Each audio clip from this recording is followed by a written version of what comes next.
The girl's biggest dream is a happy marriage and a charming prince, but what if it turns out to be the worst nightmare? And the worst of all happens when your loved ones betray you and lie to you. But when you have the courage to fight the worst nightmares, then nothing can stop you from illuminating the world. The story begins with the story of such a girl named Elodie, who is brave, courageous, and strong. But before that, a mighty dragon is seen burning and killing a king's army in the dark, frosty cave.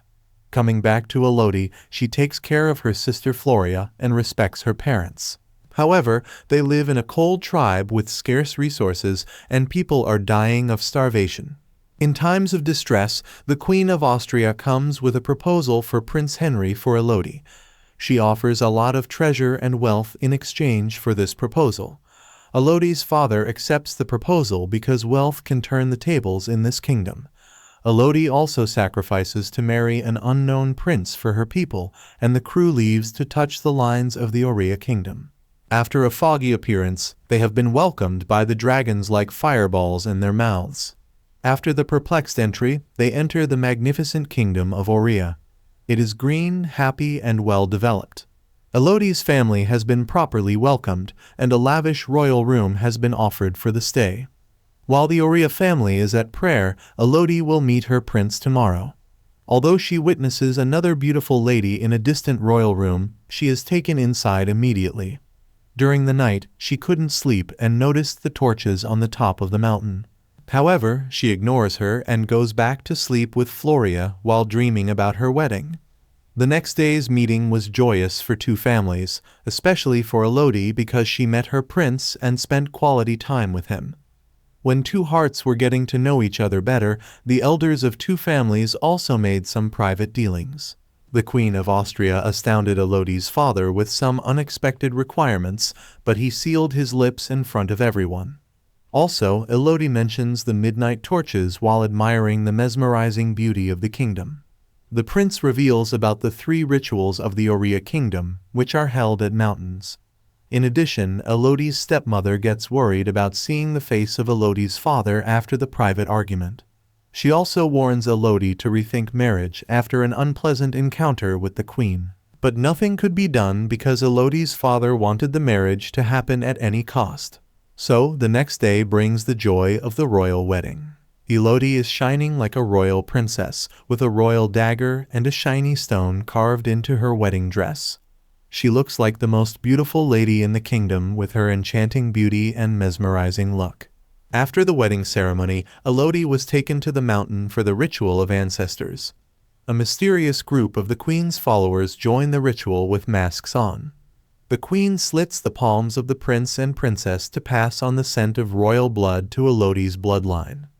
Then she is asked to toss the coin to the chasm to pay her due. However, everything turns upside down when the prince throws Elodie into the chasm after the coin. She falls into the dark and deep dungeon, with flickering thorns and stones in the way.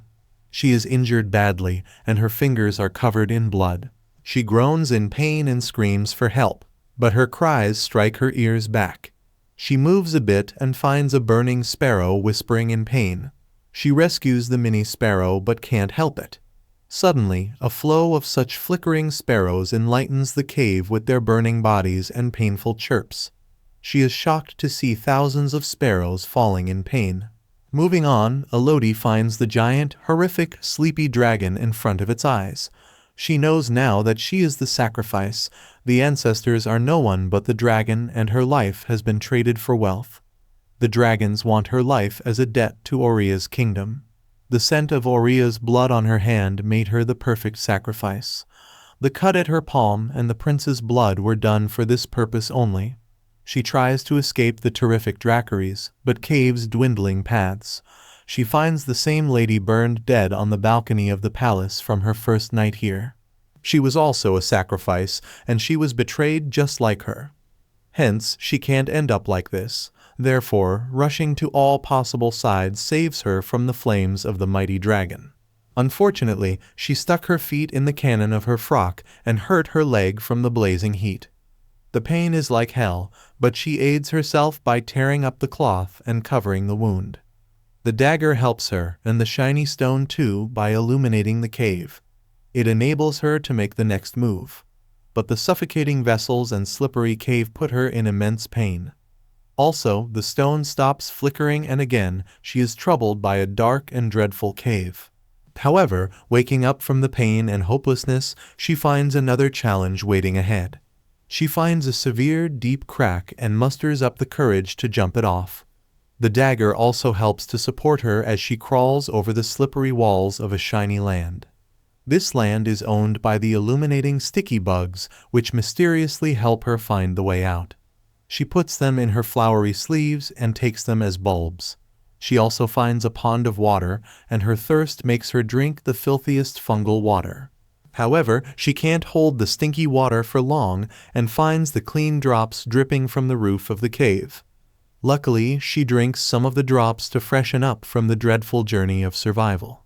However, the troubles have just started now, and the dragon blares the watery cave with fire instantaneously. She finds the target and Elodie's struggles are making her even happier. She is amused to see her target begging for life. To escape the fire, she finds a small opening on the side and rushes into it. Luckily, it is a safe spot, and she finds scripts written on the walls. It is revealed that beyond her, several other lives were also sacrificed. She also finds the skeletons of former brides.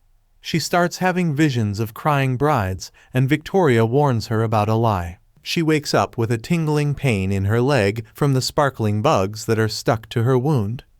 Surprisingly, her wound has been healed, which means these bugs have great healing powers. She also finds a map on the wall and raises some hope for passing through the musical note, the crystal tunnel, and then finally getting out of this hell. She starts rushing to find the sunlight and soon finds the musical note and the crystal tunnel. But the tunnel is covered with spiky crystals. She wraps the hand and toes and finds a crown for the support. Hence, the bravest girl starts dodging any danger and climbs the crystals. Once she loosens the grip, she is back down to where she started. But she put the crown into these spikes and started again. The shiny sunlight is already touching her beautiful face, but the struggle is painful. No doubt the tunnel brings the sunlight, but still, she can't move out because it is an opening for an impossible escape. She is on top of the mountain and cries for help, but in vain. Suddenly, the dragon approaches and opens her mouth to burn her soul into ashes. She already knows all routes of escape. Therefore, she is already there to challenge her hope. She loses hope this time and closes her eyes, but Elodie's name echoes in the cave suddenly. It was her father who came back to rescue her daughter. The dragon moves back to see the rescue group, and Elodie finds the chance to escape. She reaches a place from where it all begins. She finds 3 dead bodies of baby dragons covered in jewels. Suddenly, the opening scene starts playing in front of her eyes, where the king kills 3 baby dragons. The mother dragon kills the king's army and spares the king's life on the condition of serving her with their daughters. Therefore, Oria's kingdom presents the girls from other kingdoms by putting the scent of their own blood into their bloodline in the form of a hand-slitting ritual. Oria's kingdom is even betraying the dragon with fake daughters of other kingdoms with the scent of their royal blood. Hence, Elodie rushes to silence her father because she doesn't want to allure the mighty dragon here. But eventually the dragon reaches and kills her father's army one by one, except for the coward who hides behind a stone. She throbs the army with her tail and snarls them with the hellish fire. Elodie reaches for her father, but she can't speak a word. The dragon tries to compel the father to call his daughter because she knows that Elodie will not ignore her father's cries for help. But the father is guilty and refuses to call her daughter to the deathbed. She poked his heart with the nail, and Elodie watched her father die in front of her eyes. While her father was content after seeking forgiveness and sacrificing his life to save her daughters. In the meantime, the dragon hears a sound from behind the stones and follows it. There's not Elodie, but the coward armament who escaped earlier. Luckily, the dragon has been tricked, and Elodie finds the chance to talk to her dying father. He begs for forgiveness and asks her to follow the ropes, which will take her to a ship. Her stepmother and Floria are waiting for her there. Elodie's follow the ropes, but the dragon is aware of her escape now. She is more angrier and burns the ropes, but she makes out of the cave. The dragon follows and burns the entire valley with her blazing breaths. Elodie hides herself under the stone and escapes the fire. The entire place is burning like hell, and Queen Aurea decides to sacrifice Floria in place of Elodie. She kidnaps Floria from the ship and transfers the scent just like others to rescue her kingdom from the dragon. Her stepmother struggles but gets injured consequently. Prince Henry resists performing the ritual as she is a very young girl, but the queen is blind to saving her kingdom. They throw the little girl into the chasm of a horrific dragon. Elodie finds her stepmother injured and Floria missing. Therefore, she rushes to rescue her sister and reveals about her father's death to the mother. She rubs the sticky bugs all over her body so that the dragon can't smell her blood. She also plays a trick by putting the clanking bodies all together and connecting them with a sand timer. The dragon knows that Elodie will come to rescue her sister. She is rebellious enough to kill Elodie at any cost. Until she finds her sister, the dragon hears the clanking bodies and follows them. She has been tricked again by Elodie, but the dragon finds them running. Elodie tries to enlighten the dragon about all the tricks of Queen Aurea related to the rituals of their fake daughters. She doesn't believe, and he casts a burning spell on her. Elodie falls into the water and gets rid of the fire, luckily, but she is weak now. Even then, she succeeds in poking the dragon's eye with the sword. She is in immense pain and throbs her with her tail. Elodie wins the trick of winning the dragon. Therefore, she compels her to throw a burning breath. The dragon is compelled, but the fire is pushed back because Elodie jumps and it strikes back. Consequently, the dragon is injured by her own weapon. Elodie gets the chance to kill her with a sword, but she spares her life. She also reveals her hand, where the Queen Aurea mixed the royal blood.